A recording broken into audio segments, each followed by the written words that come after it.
안녕하세요. 계속 보면 부자 되는 희망복덕방입니다. 오늘 소개해드릴 물건은요. 동작구 상도동에 있는 레미안 상도 3차 아파트입니다. 평수도 35평 전용으로요. 딱 가족이 쓰기 좋고요. 그 다음에 대지 평수도 좀 넓게 나와 있습니다. 제가 지금부터 차근차근 설명해드리겠습니다. 구독, 좋아요, 알림 설정 콕콕. 동작구 상도동 도로 엄청 넓죠.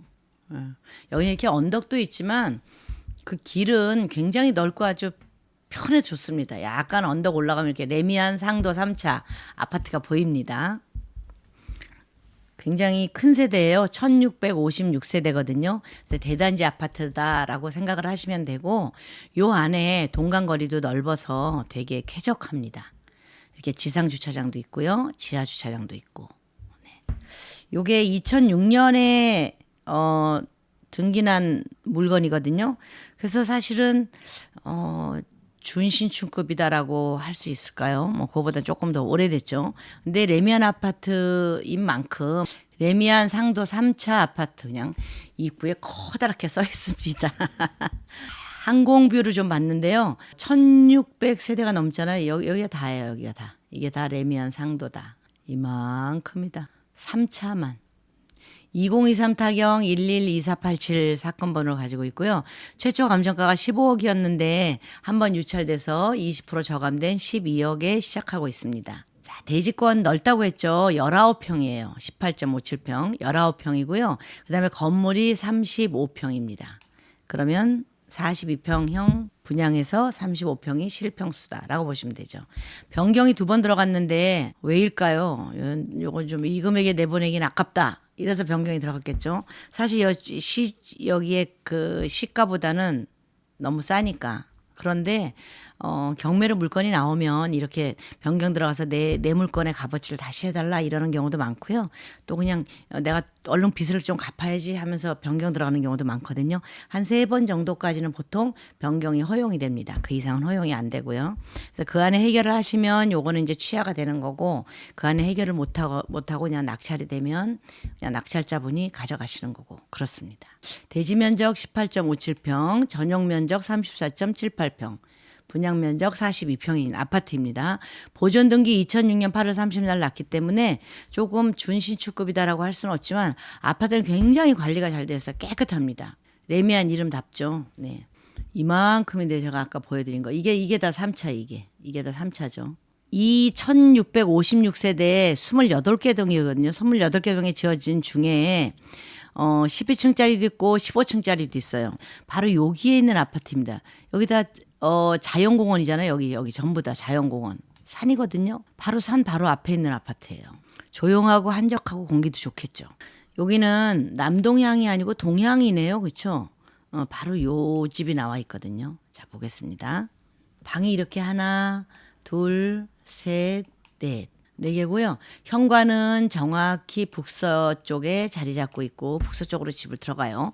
근데 거실은 동향이라고 봐야 됩니다. 이거는 남동향이라고 볼 수가 없고요. 주방이 이렇게 문이 닫혀 있네요. 그죠? 고급으로 잘 지어진 아파트예요. 요걸 지금 털어서 오픈을 했을지도 모릅니다. 그런데 어쨌든 이렇게 처음엔 문이 있는 아파트. 주방 문이 있다. 고급 아파트죠. 그리고 안방에 드레스룸 있고 욕실도 있고 욕실도 2개가 있습니다. 자, 요 숭실대 바로 옆에 있고요. 네, 여기가 상도역, 여기가 숭실대 입구역인데 2개 다 7호선이니까 뭐 가까운 10분밖에 안 걸리는 숭실대역을 가는 게 낫겠죠. 그죠? 저기 상도역보다는 교통은 좋은 편입니다, 여기.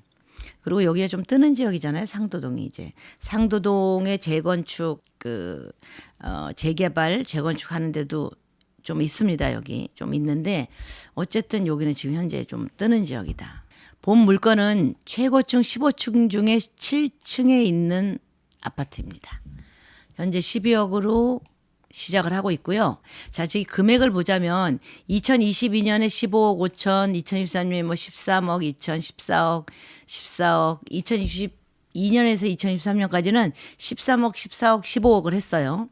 근데 2024년 6월부터 14억 6천, 7월에 15억, 2024년 8월에 15억 8천, 뭐 15억 5천, 9월에 15억 6,500 이렇게 거래가 됐습니다. 뭐냐면 14층이 15억 6,500, 4층이 15억 8천, 15층이 또 15억 5천, 5층이 15억, 층수에 별로 상관없이 거의 15억 전후로 거래가 됐다. 15억에서 16억 사이로 거래가 됐다라고 보시면 되고요. 그러면 현재 이제 감정가가 15억이었으면은 감정이 제대로 잡힌 거죠. 조금 저평가됐겠죠. 7층이니까. 그래서 감정은 제대로 잡혔다. 거기서 20%가 저감돼서 3억이 떨어진 거니까 지금 들어가야 되는 물건이다. 이렇게 보시면 되고요. 현재 나와 있는 매물을 보면 같은 3차에 15억 5천에 나와 있습니다. 중간층. 요 7층도 중간층이잖아요. 저 15층 중에 7층이니까. 그래서 중간층이 15억 5천에 나와 있고, 그 다음에 여기도 뭐 여긴 저층. 저층이 14억 3천에 나와 있고요. 그 다음에 또 하나 저층이 14억 8천에 나와 있습니다. 저층은 14억대, 중간층은 15억대, 좀 고층은 뭐 15억 5천, 이렇게 보시면 될 것 같아. 어쨌든 12억은 싼 거다. 저층보다 싸다. 여기에 인수할 금액이 없다면 지금 들어가야 되는 물건이다. 이렇게 보시면 되죠. 임차인 현황 김땡땡 이렇게 있습니다. 네. 관리비 체납은 당연히 확인을 하셔야 되고요. 여기 보면 2012년 2월 22일 날 소유권 이전하면서 같은 날 근저당권이 들어왔어요. 여기는 뭐예요? 어떤 전세나 월세가 들어와 있어도 다 대항력이 없다. 네. 근저당권 설정된 다음에 들어오니까 그 후에 뭐 전부 소멸이죠. 여기 보면 이거 다 근저당이잖아요. 근저당. 근저당, 압류, 근저당, 가압류 이거 전부 소멸이죠. 네. 여기도 또 보면 가압류, 근저 가처분 뭐 이게 가처분 같은 여기 또 가처분 또 있네. 그죠? 가처분 이런 게 들어와 있어도 전부 소멸입니다. 왜냐면은 1차에 있는 근저당권자가 이렇게 임의경매에 신청을 했어요. 그러면 이런 거 같은 경우에는 그 뒤에 거는 이 사람하고 남은 거를 똑같이 배분해서 나눠주거나 아니면은 순서대로 여기까지 해서 커트를 하고 그 다음은 전부 그냥 소멸이 돼요. 뭐 굉장히 사건이 많죠. 하단에서 뭐 한두 개가 아니라 두 개, 세 개, 네 개, 다섯 개. 그죠? 들어온 것만 다섯 개인데 여기도 있네. 6개. 근데 뭐 이게 다 소용이 없습니다. 그래서 등기부등본은 깨끗하게 되겠다. 그럼 뭐예요? 내가 인수할 금액은 없구나라고 생각을 하시면 됩니다. 자, 전입세대를 보면 주 땡땡이신 분이 말소가 됐다. 돌아가셨다고 볼 수가 있습니다. 그다음에 세대주가 유땡땡, 김땡땡 이렇게 있는데 이 두 세대를 세를 놓지는 않았죠. 그죠? 2012년 2월 22일 날 요때 들어오신 분을 보면 위에 한번 다시 볼까요? 그러면 2012년 2월 22일 날 이때 소유자가 이거를 매매를 하면서 소유권 이전을 하고 그다음에 이제 저거까지 한 거예요. 전입세대 확정일자까지 다 맞춘 겁니다. 그래서 요분은 원주인이라고 보면 되고 김땡땡 이분이 2014년에 들어왔으니까 요분은 한 아파트에 뭐 이렇게 세를 놓고 살지는 않겠죠. 보통 가족이 살겠죠. 뭐 자녀거나 그럴 것 같습니다.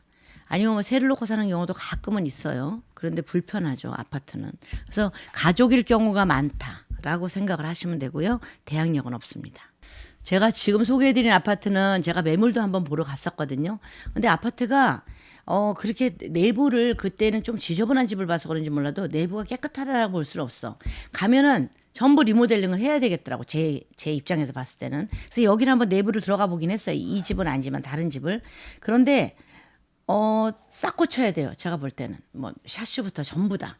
그래서 이렇게 경매 물건이 나온 것 같은 경우에는 물론 2, 3년 전에 올수리를 했다. 그러면 지금 그렇게 손댈 게 없겠지만 기본적으로 경매 물건이 나온 거다 그러면 전부 올수리를 해야 된다. 이게 뭐예요? 2006년도 물건이잖아요. 그죠? 최신 10년 이내 물건 같으면 그래도 조금만 손보면 되지만 2006년 같은 경우에는 올 수리를 해야 되고 20년이 다 됐기 때문에 그래서 이렇게 올 수리해야 되는 비용도 생각을 하시고 그다음에 입찰가 산정할 때 내가 현재 나와 있는 매물들이 거의 15억 선이니까 그다음에 실거래도 15억 선이니까 15억에 나와 있는데 내가 이런 것도 해야 되고 세금도 좀 그렇죠.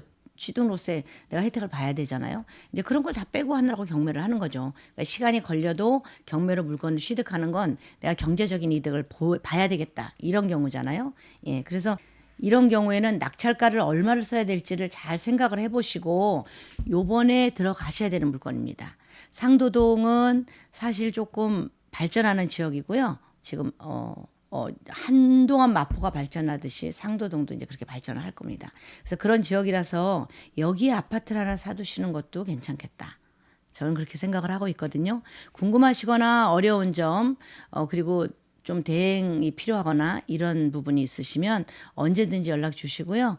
그리고 저희는 성심껏 다음에 또 좋은 물건으로 여러분들에게 소개해 드리겠습니다. 이상 희망복덕방이었습니다. 감사합니다.